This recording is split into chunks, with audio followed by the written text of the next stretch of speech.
یہ اس دور کی بات ہے جب فرعون اپنی طاقت اور بادشاہت کے عروج پر تھا۔ اس کی سلطنت میلوں تک پھیلی ہوئی تھی اور اس کے سامنے سر اٹھانے کی کسی میں جرت نہ تھی۔ بنی اسرائیل غلامی کی زنجیروں میں جکڑے ہوئے تھے اور وہ ان پر ظلم و ستم کے پہاڑ توڑ رہا تھا۔ تکبر نے فرعون کو اس قدر اندھا کر دیا تھا کہ وہ خود کو خدا سمجھنے لگا۔ میں تمہارا سب سے بڑا رب ہوں، اور یہی اس کی زندگی کی سب سے بڑی بھول ثابت ہوئی۔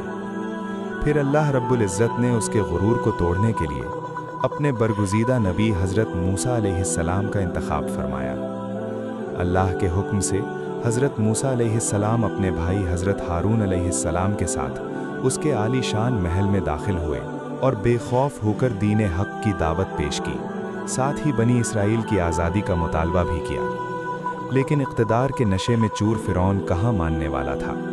اس نے حق کو جھٹلاتے ہوئے حضرت موسیٰ علیہ السلام کا مذاق اڑایا اور للکارتے ہوئے کہا کہ اگر تم واقعی نبی ہو تو اپنی سچائی کی کوئی نشانی دکھاؤ۔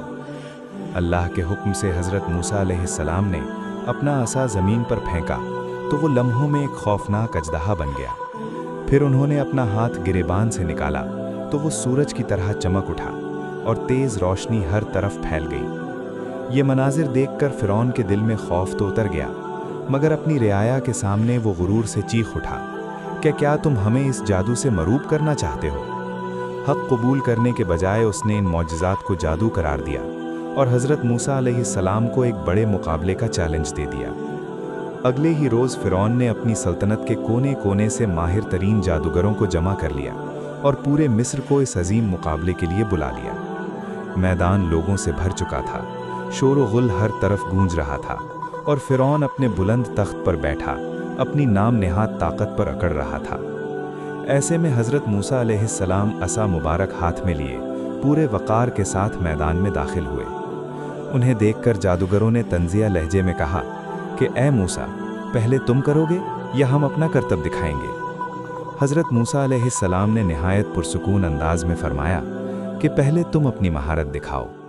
یہ سنتے ہی جادوگروں نے اپنی رسیاں اور لاٹھیاں زمین پر پھینکیں، جو نظروں کے دھوکے سے فوراً ہی خوفناک سانپوں کی شکل اختیار کر گئیں۔ یہ کرتب دیکھ کر عوام حیران رہ گئی اور خوشی سے جھومتے ہوئے فرعون کے حق میں نعرے لگانے لگی، مگر اللہ کے نبی حضرت موسیٰ علیہ السلام خاموشی اور وقار کے ساتھ یہ سب منظر دیکھتے رہے۔ پھر اللہ کے حکم سے انہوں نے اپنا عصا زمین پر پھینکا تو وہ ایک ہیبت ناک اژدہا بن گیا اور پلک جھپکتے ہی تمام جادوگروں کے بناوٹی سانپوں کو نگل گیا۔ جیسے ہی حقیقت سامنے آئی، وہ جادوگر جو اس فن کے سب سے بڑے ماہر سمجھے جاتے تھے، فوراً سچ کو پہچان گئے اور سجدے میں گر پڑے۔ انہوں نے پکار کر کہا، ہم موسیٰ اور ہارون علیہ السلام کے رب پر ایمان لاتے ہیں۔